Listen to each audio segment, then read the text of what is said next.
2, 3, come on!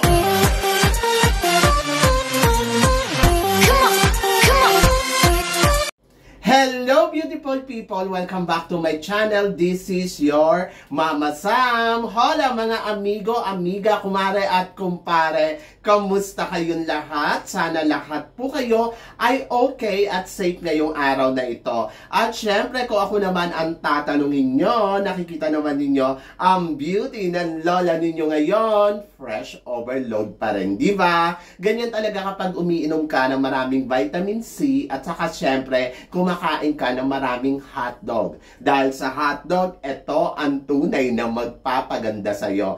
Ang tunay na #1. So, yon. So, kamusta naman kayo mga amigo, amiga? Sana lahat kayo ay kasing fresh at kasing ganda ng Mama Sam ninyo. So, nako, ang bilis-bilis ng araw, no? So, kahapon, minessage ako ni PE teacher. Sabi niya, gusto mo ba mag-dinner tayo? Sabi ko, ayoko.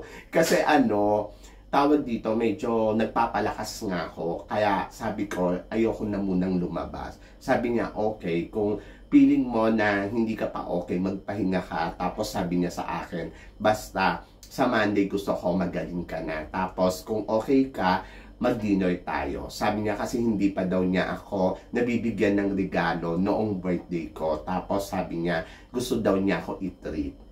Di ba? Sabi ko naman, akala ko nga nakalimutan mo. Sabi niya, no, busy lang ako at galing din ako sa sakit. Sabi niya, ganon. Sabi ko naman, sige. So, kahit masama ang pakiramdam ko sa Monday, go ako. Sabi niya, no, gusto ko malakas ka. Di ba? May concern ang lola mo. So, inggit na naman dyan si Christine Ann Perez. Tarot. So, yun. So, guys, maraming salamat syempre sa walang sawang suporta na binibigay ninyo dito sa Mama Sam Vlog at sa mga lagi nakatutok dito. Diyos ko, na-appreciate ko po yung inyong pagmamahal sa akin dahil lagi kayo nandiyan, lagi kayong sumusubaybay at parang feeling ko tuwan-tuwa kayo sa mga tinatalakay natin. Kaya, guys, hindi na natin patatagalin dahil marami tayong chika ngayon na magtataas talaga ang kilay ninyo ng bonggang-bongga. So, para sa unang chika, sabing ganon, Mama Sam, anong masasabi mo, Andrea Mesa, naging hurado sa Miss Colombia 2023 pero hindi nag-judge sa Miss Mexico, di ba? So, syempre, yun? Insulto yun sa Mexico. Charot. Ako, para sa akin, she's a Miss Universe, di ba? So, kahit saan bansa, pwede siya maging hurado. Pwede nga siya maging hurado sa Pilipinas, sa Thailand, at kung saan-saan pa. Either sa Miss Universe, di ba? Kahit sabihin pa natin, Miss Colombia to dapat hindi siya nagiging hurado. Guys, ano ba? Kung si Catriona Gray nga naging hurado dito sa Miss Colombia noon, siya pa kaya. Kasi, she's a Miss Universe. So, for sure naman, ang Mexico, naiintindihan naman yon kasi nagkasabay nga yung pageant nila.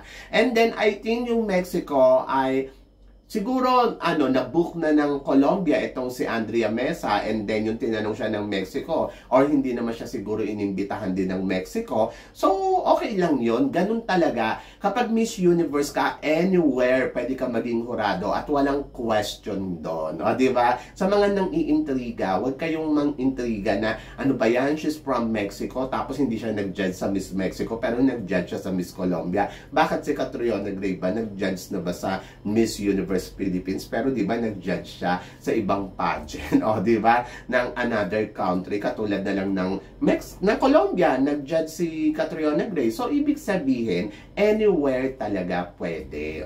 Kasi they are Miss Universe at hindi questionable yon. Kumbaga parang you have to understand na iba ang titulo na hawak-hawak nila, hindi lang Pilipinas, hindi lang Colombia, kundi anywhere. Kung si Celeste Cortez nga, di ba, nag-judge dito sa Miss Thailand, di ba? Pero hindi nag-judge sa Miss Universe Philippines or kahit sa pageant sa Pilipinas, sa Binibining Pilipinas o kung saan pa man. Pero sa Thailand, welcome siya, di ba? So, ibig sabihin, ganun talaga.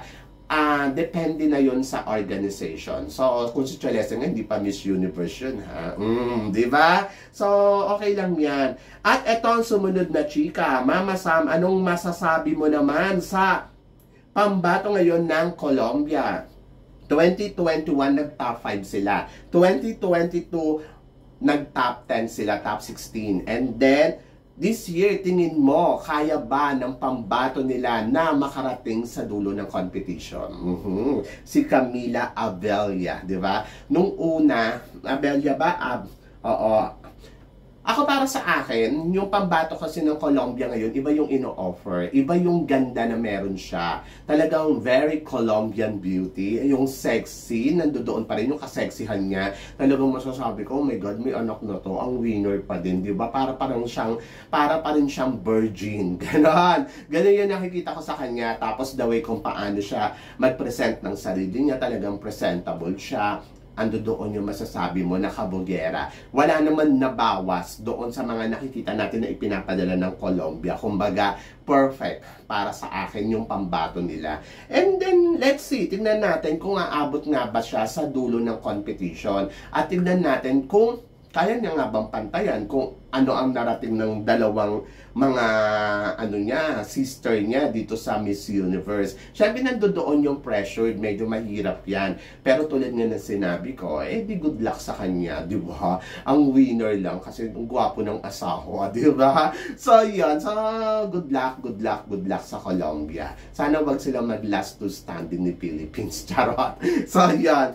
So atong sumunod na chika, Mama Sam, mga talunan sa Miss Universe Thailand, lalaban sa Miss World. Grabe naman yung mga talunan. Mga runners-up sila sa Miss Universe Thailand. Tapos ngayon, nagpaplano silang sumali sa Miss World Thailand. Why not? Ito nga si Tarina. At saka, sino ba to? Si Tarina ang isa sa mga nakikita ko na kandidata na, alam mo yun, di kalibre. At saka si Veronica. Yes, pag Veronica, paborito natin yan.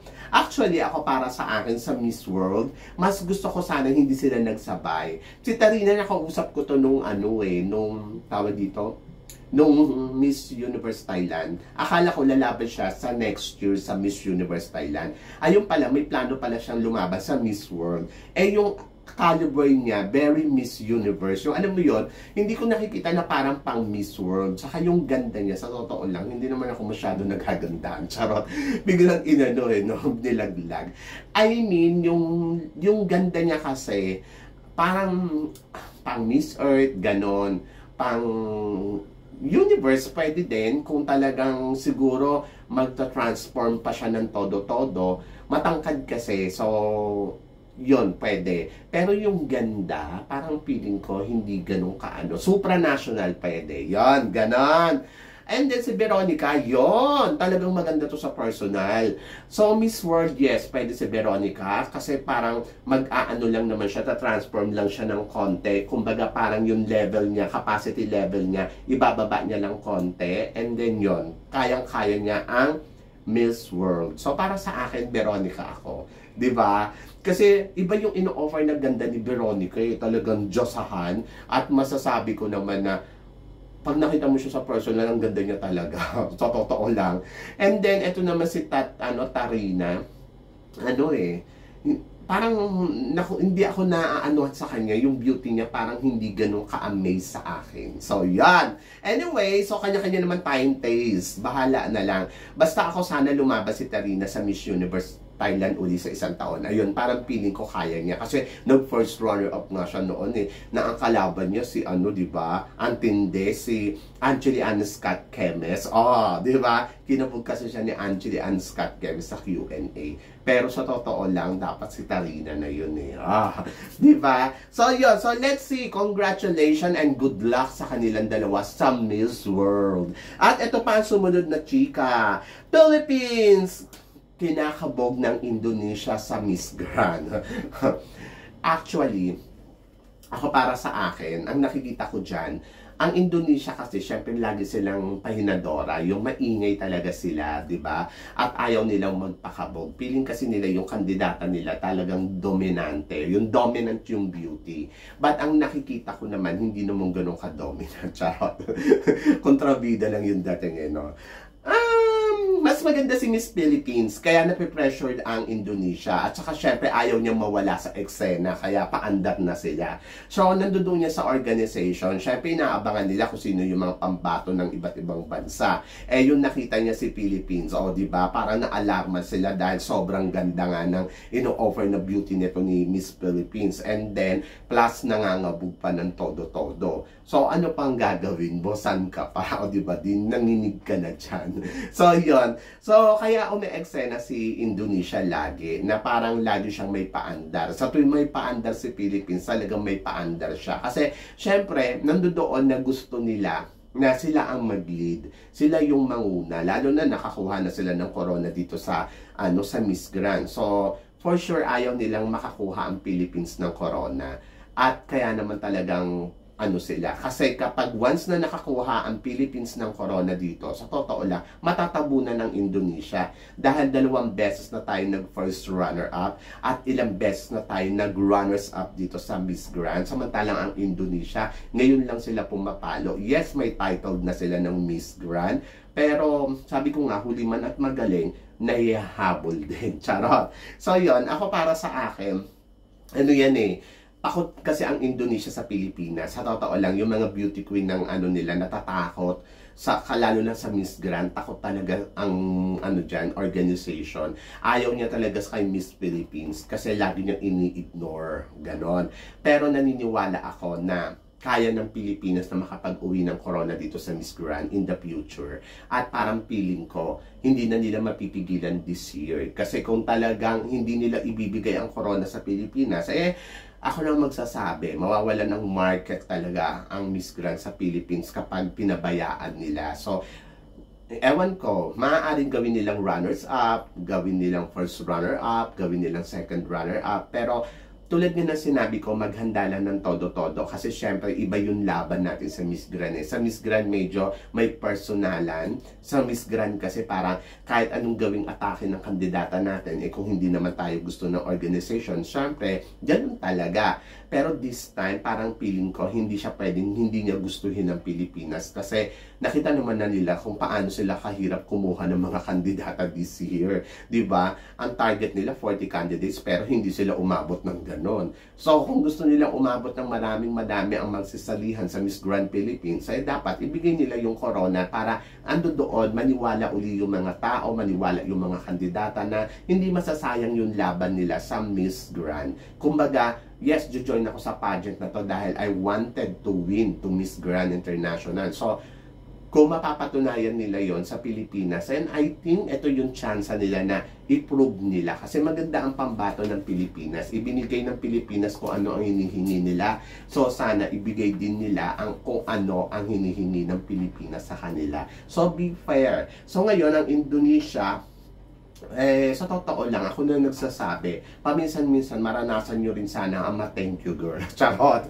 So, yan. So, good luck. Good luck sa mga pambato. Hindi porkit maganda, ay pasok na sa banga. Charot.